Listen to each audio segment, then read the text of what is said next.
কিন্তু নিজেদের স্ট্যান্ড হালকা সরিয়ে নিচ্ছে।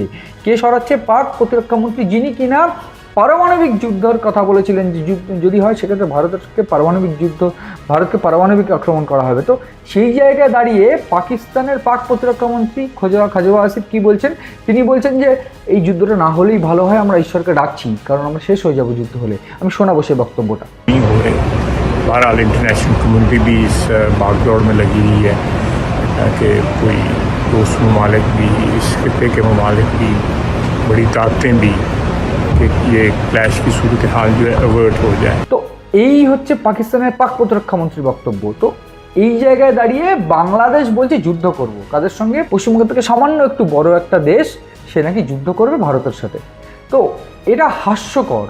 মানে ইউনূস তিনি বলছেন যে ভারত পাকিস্তানের যে পরিস্থিতি, সেখানে দাঁড়িয়ে নিজেদের যদি যুদ্ধের প্রস্তুতি না নিই তাহলে সেটা অন্তর্ঘাত হবে।